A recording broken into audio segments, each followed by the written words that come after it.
ലാലേട്ടൻ വരുമ്പോ ഒരു കൊഞ്ചില് വരാണ്ട് അത് വേറെ എന്നുവെച്ചാൽ ലാലേട്ടനെ വരെ അങ്ങനെ പറഞ്ഞ് മയക്കി വെച്ചിരിക്കുക ആ സംസാരത്തില്. ബിഗ് ബോസ് മലയാളം സീസൺ 7 എന്തോ പറയുക. ഒരു ചെറുപ്പക്കാരൻ ചെറുക്കൻ, ഒരു ഗ്ലാമറുള്ള, അത്യാവശ്യം ഗ്ലാമറുള്ള ഒരു ചെറുപ്പക്കാരൻ ചെറുക്കനെ ഒരു ആന്റി ഇട്ട് ഇങ്ങനെ വട്ടം കറക്കുന്നത്.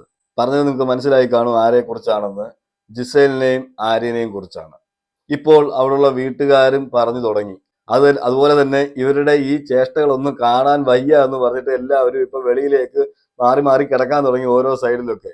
ഇവർ ഉറങ്ങി കഴിഞ്ഞിട്ട് പോയി കിടന്ന് ഉറങ്ങാമെന്നുള്ള രീതിയിലായിരിക്കാം. നിങ്ങൾ ഇന്നത്തെ എപ്പിസോഡ് കണ്ടു കാണും. ഈ എപ്പിസോഡ് ലാസ്റ്റ് നമ്മൾ കാണുന്നതാണ് ഒനിയിലും ഷാനവാസും അതുപോലെ എല്ലാവരും കൂടി ഇരിക്കുമ്പോൾ അബിയും എല്ലാം കൂടി ഇരുന്ന് സംസാരിക്കുന്നുണ്ട്. മറ്റൊന്നുമല്ല, ഈ കുൽസിതത്തെ കുറിച്ച് തന്നെയാണ്. ഒരു ചെറുക്കനെ ഇട്ട് ഇങ്ങനെ വട്ടം ചുറ്റിക്കുകയാണ്. പറയുമ്പോൾ പറയാം, പക്ഷെ അവൾക്ക് കുഴപ്പമൊന്നുമില്ല. ഇവനെയാണ് ഇതെല്ലാം ബാധിക്കുന്നതെന്ന്. സത്യമാണ്, ആര്യനെ തന്നെ ഇത് ബാധിച്ചിട്ടുള്ളൂ. ജിസേലിനെ സംബന്ധിച്ചിടത്തോളം ഇതൊരു വിഷയമേ അല്ല. ജിസേൽ ആന്റിക്ക് ആന്റിയുടെ അടിവസ്ത്രം വരെ കഴുകാൻ ഒരാള്, എന്നുവെച്ചാൽ അടിപ്പാവാട വരെ അവൻ നനച്ചു കൊടുക്കുന്നുണ്ട്. അവൻ എല്ലാ സാധനങ്ങളും അവിടെ ബക്കറ്റിൽ വെച്ച് നനച്ച് അവന് നനയ്ക്കുമ്പോൾ അവൾ അവിടെ എടുത്തുകൊണ്ട് നനയ്ക്കുന്നു. ഇതൊക്കെയാണ് നടക്കുന്നത്. കഴിഞ്ഞ ദിവസം അതിനെപ്പറ്റി ഈ പറഞ്ഞ ലക്ഷ്മി വരെ അവിടെ പറഞ്ഞിട്ടുണ്ടായിരുന്നു. ലക്ഷ്മി എന്നല്ല, ഇപ്പൊ അവിടെ ഒരുമാതിരിപ്പെട്ടവരല്ല ഇത് പറഞ്ഞു തുടങ്ങി. ഇതിന്റെ തുടക്കം എവിടെ ആയിരുന്നു നമ്മൾ ചിന്തിക്കേണ്ടത്? എപ്പോഴും ഞാൻ പ്രാർത്ഥിക്കുന്നത് ഞാൻ ഔട്ട് ആവണം, അത് ഗെയിമിന്റെ ഭാഗമായിട്ടാണ്. പക്ഷെ റിയൽ ലൈഫിൽ ഞാൻ ഒരിക്കലും ചിന്തിക്കില്ലടാ ഇങ്ങനെ പൊട്ടി വീഴണോ. ഞാൻ അങ്ങനെ ബാഡ് ചിന്തിക്കാറില്ല. ഭയങ്കര ഈ കാര്യത്തിൽ ഞാൻ പഠിക്കാണ്. റിയൽ ലൈഫിൽ കാണിക്കുന്നതാണ് ഇവിടെ ഒന്ന് കാണിക്കും. ഇല്ല നല്ല മനസ്സിലാണ്. ഇവർക്ക് എൻ്റെ പേഴ്സണൽ കാര്യം ഞാൻ പറയാൻ പറ്റി അറിയാം. നമുക്ക് നീ ദൂരെ നോക്കിയിട്ട് എൻ്റെ മുഖം നോക്കിയിട്ട് പ്രാരംഭമില്ലല്ലോ, മോശമായിട്ടോ. എനിക്ക് ഫ്ലാറ്റിനൊക്കെ ഇഷ്ടമാണ്. ഞാൻ ഒരിക്കലും പുറത്തേക്ക് അറിയില്ല വീട്ടിലേക്ക്, പ്രോമിസ്. നീ ദൂരെ നോക്കിയിട്ട് മുഖമൊന്നും മറക്കേണ്ട ആവശ്യമില്ല. നീ ഇപ്പൊ ഇവരുടെ ഈ ചേഷ്ടകൾ കാണുമ്പോൾ ഓരോരുത്തർ നോക്കുമല്ലോ. അപ്പൊ അനുമോളെയാണ് ഇപ്പോഴും ആര്യൻ അവിടുന്ന് കുറ്റം പറഞ്ഞുകൊണ്ടിരിക്കുന്നത്. നിന്റെ ആ നോട്ടം ശരിയല്ല, നിന്റെ കാഴ്ചപ്പാട് ശരിയല്ല എന്നുള്ള രീതിയിൽ. ഉടനെ ജിസേൽ പറഞ്ഞിട്ടുണ്ട് നല്ല മനുഷ്യനാണ്. അവനെ തന്നെ അവൻ ന്യായീകരിക്കുന്നു, ജിസേൽ അവനെ ന്യായീകരിക്കുന്നു. അത് നമ്മൾ ആദ്യം മുതലേ കാണുന്നതാണ്. അതിനുശേഷം അവിടുന്ന് നൈസായിട്ട് എഴുന്നേറ്റ് അനുമോള് പോകുന്നു. ഇതിനകത്ത് മനസ്സിലാക്കേണ്ട ഒരു കാര്യം എന്താണെന്ന് വെച്ചാൽ, ഇത് ആദ്യം പറയുന്നത് ആരാണ്? അനുമോളാണ്. ഈ അനുമോള് പറഞ്ഞപ്പം ഈ ഇരുന്ന വീട്ടുകാരെ എന്നുവെച്ചാൽ കുറച്ച് പേര് എവിക്റ്റ് ആയിട്ട് പോയി, കുറച്ച് പേര് ഇപ്പൊ അതിനകത്തുണ്ട്. അവരെല്ലാരും കൂടെ ചേർന്ന് ഈ പറയുന്ന അനുമോളെ കോർണർ ചെയ്തു. അതിന് കാരണം എന്താണ്? ലാലേട്ടൻ അവിടെ വന്നിരുന്ന വീക്കെൻഡ് എപ്പിസോഡിൽ മറുപടി പറയാൻ വിടത്തില്ലല്ലോ. പുള്ളി അവിടെ വന്ന് നിന്ന ഉടനെ ചോദിക്കുന്നത് എന്താണ്? നിങ്ങൾ കണ്ടോ 500 ക്യാമറ കണ്ടില്ല, ഞങ്ങൾ കണ്ടില്ല, ഞാൻ അമേരിക്കയിൽ ഇന്ന സ്ഥലത്തിരുന്ന് നോക്കിയിട്ട് പോലും കണ്ടില്ല എന്ന് പറഞ്ഞ് പെട്ടെന്ന് ഒരു അറ്റാക്ക് ചെയ്യുമായിരുന്നു. മനസ്സിലായില്ലേ? പെട്ടെന്ന് കയറി അറ്റാക്ക് ചെയ്തപ്പോഴും ഉത്തരം മുട്ടിക്കാം എന്നുള്ള രീതിയിൽ. അപ്പോഴത്തേക്ക് അപ്പൊ ബാക്കിയുള്ളവരൊന്നും പിന്നെ അനങ്ങുമോ? ലാലേട്ടൻ അവിടെ കിടന്ന് ബഹളം വയ്ക്കും. ഇവർക്കെല്ലാം ലാലേട്ടൻ ഒരു ബഹുമാനമുള്ള ആൾക്കാരുണ്ട്. എല്ലാവർക്കും അതിൻ്റെതായ ബഹുമാനങ്ങളുണ്ട്. ആർക്കും ബഹുമാനം ഇല്ലെന്ന് പറയുന്നില്ല. ഈ ബഹുമാനം വെച്ചുകൊണ്ട് തന്നെ അന്ന് അനുമോള് പറയുകയും ചെയ്തു, ഞാൻ കണ്ടതാണെന്ന് പറഞ്ഞ് ആ സ്റ്റാൻഡിൽ ഉറച്ചു നിന്നു. ആ ഉറച്ചു നിന്നപ്പോൾ എന്താണ് സംഭവിച്ചത്? അതിനുശേഷമുള്ള എപ്പിസോഡുകളെല്ലാം നിങ്ങൾ ശ്രദ്ധിച്ചാൽ നിങ്ങൾക്ക് മനസ്സിലാവും അനുമോളെ എത്രമാത്രം തരം താഴ്ത്താമോ അത്രമാത്രം തരം താഴ്ത്തുകയും വീക്കെൻഡ് എപ്പിസോഡിൽ വന്ന് ലാലേട്ടൻ തൊട്ടതിനും പിടിച്ചതിനും എല്ലാം അനുമോളെ അങ്ങ് വായി വരുന്നത് പറഞ്ഞിട്ടാണ് പോകുന്നത്. അങ്ങനെ തന്നെ പറയണം, വായി വരുന്നത് തന്നെ പറയുവാണ്. എന്ന് ചെറിയ തെറ്റുകൾക്ക് പോലും വലുതായിട്ട് ചൂടാവുന്നതൊക്കെ നമുക്ക് കാണാൻ കഴിയുമായിരുന്നു. ഓക്കെ, ഇപ്പോഴെന്താണ്? ഇപ്പോൾ അവിടെ വീട്ടിലുള്ള എല്ലാവരും ഇവരെ കുറിച്ച് സംസാരിക്കുന്നുണ്ട്, ഇവരുടെ ഈ ബന്ധത്തെക്കുറിച്ച് സംസാരിക്കുന്നുണ്ട്. അപ്പൊ ഇത് ഈ വീക്കെൻഡ് എപ്പിസോഡിൽ ലാലേട്ടൻ ചോദിക്കുമോ? അതോ 500 ക്യാമറ കണ്ടില്ല, ഞാനിപ്പം ഷൂട്ടിങ്ങിലായിരുന്നു, ആ ഷൂട്ടിങ്ങിന്റെ ഇടയിൽ വെച്ച് ഞാനിത് കാണും എന്നൊക്കെ അല്ലേ പറയുന്നത്? ഇങ്ങനെയുള്ള സംസാരം അവിടെ നടക്കുന്നുണ്ട് മിസ്റ്റർ ലാലേട്ടൻ. അവിടെ ഇങ്ങനെയുള്ള സംസാരം ഇപ്പോൾ നടക്കുന്നുണ്ട്. അന്ന് ഈ അനുമോള് പറഞ്ഞപ്പോൾ നിങ്ങൾ ക്രൂശിച്ചായിരുന്നു. ഇപ്പോൾ വീട്ടുകാർ മൊത്തം ഇതിനെക്കുറിച്ച് സംസാരിക്കുന്നുണ്ട്. അതിനെക്കുറിച്ച് ഒന്ന് ചോദിക്കാൻ കഴിയുമെങ്കിൽ ഒന്ന് ചോദിക്കാം എന്ന് മാത്രമേ നമുക്ക് പറയാൻ പറ്റത്തുള്ളൂ. എന്നുവെച്ചാൽ ഇവരാരും ചോദിക്കാൻ പോകുന്നില്ല. നിങ്ങൾ മസ്താനിയുടെ ഒരു ഇന്റർവ്യൂ വന്നിട്ടുണ്ട് റീസെന്റ് ആയിട്ട്, മസ്താനിയുടെ ചാനലിൽ കിടപ്പുണ്ട്. നിങ്ങൾ അതൊന്ന് കാണണം. ഒരാളെ എങ്ങനെ നെഗറ്റീവ് ആക്കാൻ എന്തെല്ലാം കണ്ടന്റുകൾ വെളിയിൽ വരുന്നുണ്ട് എന്നൊക്കെ അതിനകത്ത് സംസാരിക്കുന്നുണ്ട്. എന്തായാലും അതിനെക്കുറിച്ച് വിശദമായിട്ടൊരു വീഡിയോ നമുക്ക് ചെയ്യാനുണ്ട്. ഞാനത് മസ്താനിയുടെ കാര്യം പറയാൻ കാര്യം, മസ്താനി അവിടെ കുറെ കാര്യങ്ങൾ ഇതിനെ സംബന്ധിക്കുന്ന കാര്യങ്ങളും അവിടെ പറയുന്നുണ്ട്. എന്താണെന്ന് വെച്ചാൽ അവിടെ ബി ആരെ നെഗറ്റീവ് ആക്കണം എന്ന് ബി ആണ് തീരുമാനിക്കുന്നത്, നെഗറ്റീവ് ആക്കണോ പോസിറ്റീവ് ആക്കണോ എന്നുള്ളത്. എന്തായാലും ഇപ്പം മാക്സിമം ബി പിടിച്ചു നിർത്തി. എന്ന് വെച്ചാൽ അന്ന് ഈ പറഞ്ഞ അനുമോൾ ഇത് കണ്ടു എന്ന് പറഞ്ഞപ്പോഴത്തേക്ക് അതിനെ എങ്ങനെയെങ്കിലും മാക്സിമം അത് കണ്ടില്ല എന്ന് ആക്കണം എന്ന് തന്നെ വിചാരിച്ചാണ് അവിടെ അന്ന് ആ വീക്കെൻഡ് എപ്പിസോഡ് കൊണ്ടുപോയത്. അപ്പോഴും അനുമോൾ അവിടെ ഉറച്ചു നിന്നു. ആ ഉറച്ചു നിന്നത് കറക്റ്റ് ആണ് എന്ന് നമ്മളെ മനസ്സിലാക്കി തരുന്ന സീനുകളാണ് ഇപ്പൊ നടന്നുകൊണ്ടിരിക്കുന്നത് അവിടെ. അതുപോലെ ഒനിയിൽ സംസാരിച്ചത്, ഇതിന് ശേഷം ഒനിയിൽ സംസാരിക്കുന്നുണ്ട് അവിടെ. നമുക്ക് അതുകൂടെ ഒന്ന് കേൾക്കാം. ഒരു ലവ് ട്രാക്ക് ഉണ്ടെങ്കിൽ ആണാണ് പോവുക, മറ്റവളുടെ കളിയാണ് അത് അവൻ അതിനകത്ത് കിടക്കുക. ആ കളിയിൽ പെട്ടുപോയി ചെറുക്കൻ. എന്തെങ്കിലും കണാപ്പ് കാണിക്കട്ടെ. എന്തെങ്കിലും ആവട്ടെ, നമുക്കെന്താ. അതെന്തെങ്കിലും ആയിട്ട് നമുക്ക് എന്താ, ചെറുക്കൻ എന്തെങ്കിലും കാണിക്കട്ടെന്ന്. എന്താ വെച്ചാൽ ഇവരുടെ ഈ നാറ്റക്കളി അവിടെ ഉള്ളവരെല്ലാം കണ്ടുകൊണ്ടിരിക്കുകയാണ്. ഈ പറയുന്ന ലക്ഷ്മി കഴിഞ്ഞ ദിവസം വന്ന് വെളിയിൽ കിടന്നു. ഞാൻ വിചാരിച്ചു ലക്ഷ്മി എന്തിനാണ് വന്ന് വെളിയിൽ കിടക്കുന്നതെന്ന്. അന്ന് അതിന് തലേ ദിവസം ഒനിയിലൊക്കെ പറഞ്ഞിരുന്നു ഇവർക്കെന്തോ കുഴപ്പമുണ്ട്, രാത്രി എഴുന്നേറ്റ് നടക്കുന്നു, അങ്ങോട്ട് പോകുന്നു ഇങ്ങോട്ട് പോകുന്നൊക്കെ. ഞാൻ വിചാരിച്ചു ഇനി അതിന്റെ ബേസിൽ വല്ലതും ആയിരിക്കും അവിടെ വന്ന് ലക്ഷ്മി കിടക്കുന്നതെന്ന്. ഇപ്പോഴാണ് എനിക്ക് മനസ്സിലാവുന്നത്. ഇപ്പൊ ഒരുമാതിരിപ്പെട്ടവരെല്ലാം ഇവർ ഉറങ്ങി കഴിഞ്ഞിട്ട് അകത്തോട്ട് കയറുന്നുള്ളൂ. എല്ലാവരും വെളിയിൽ, ഷാനവാസ് എല്ലാം വെളിയിൽ കിടന്ന് ഉറങ്ങുന്നു, അക്ബർ വെളിയിൽ കിടന്ന് ഉറങ്ങുന്നു. അങ്ങനെ എല്ലാവരും വെളിയിലൊക്കെ കിടന്ന് ഉറങ്ങുകയാണ്. അതുപോലെ തന്നെ അനുമോള് ഷീറ്റും എടുത്തുകൊണ്ട് വെളിയിലോട്ട് വന്നു. വേറൊന്നും കൊണ്ടല്ല, ഇവരുടെ ഈ കോപ്രായം കാണാൻ വയ്യ എന്നുള്ളത്. ഇത് കണ്ട് ഇഷ്ടപ്പെടുന്ന ആൾക്കാരുണ്ടായിരിക്കാം. വേറെ വെച്ചാൽ ലാലേട്ടൻ ഇഷ്ടമാണ് ഇത് കാണുന്നതെന്നാണ് എനിക്ക് മനസ്സിലാവുന്നത്. എന്ന് വെച്ചാൽ അവർ തമ്മിൽ ഫ്രണ്ട്ഷിപ്പ് ആണെന്നാണ് ലാലേട്ടൻ പറഞ്ഞ് നമ്മളെ ബോധിപ്പിച്ച് വെച്ചിരിക്കുന്നത്. ഇത് അതിനുവേണ്ടി ഒരു എപ്പിസോഡ്, വീക്കെൻഡ് എപ്പിസോഡ് ലാലേട്ടൻ ഉപയോഗിക്കുകയും ചെയ്തു. എന്ന് വെച്ചാൽ ഫ്രണ്ട്ഷിപ്പിനെ കുറിച്ച് നമുക്ക് എല്ലാവർക്കും പറഞ്ഞുതരാൻ. ഫ്രണ്ട്ഷിപ്പ് എന്ന് പറഞ്ഞാൽ ഇതാണെന്ന്.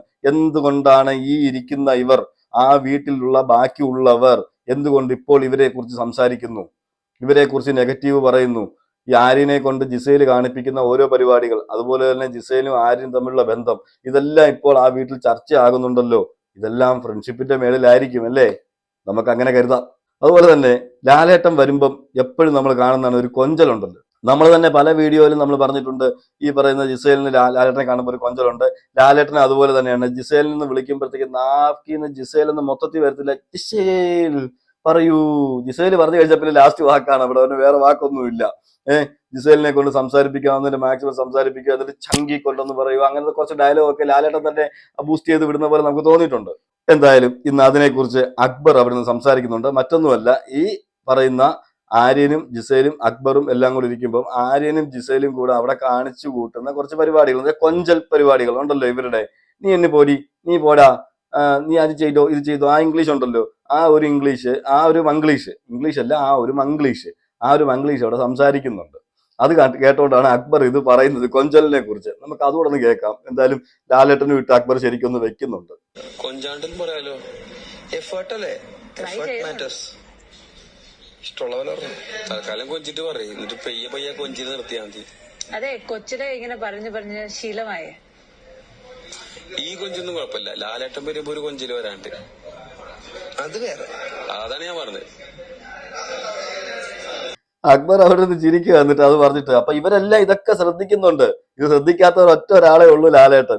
എന്ന് വെച്ചാൽ ലാലേട്ടനെ വരെ അങ്ങനെ പറഞ്ഞ് മയക്കി വെച്ചിരിക്കുക, ആ സംസാരത്തില് മയക്കി വെച്ചിരിക്കുകയാണെന്നാണ് എനിക്ക് തോന്നുന്നത് കേട്ടോ. കഴിഞ്ഞ വീക്കെൻഡ് എപ്പിസോഡ് വരെ എനിക്ക് അങ്ങനെ തോന്നിയേക്കുന്നത്. എന്ന് വെച്ചാൽ ജിസേൽ എന്ത് ചെയ്താലും ആര് എന്ത് ചെയ്താലും ലാലേട്ടൻ അതൊന്നും ഒരു തെറ്റായിട്ട് തോന്നാറില്ല.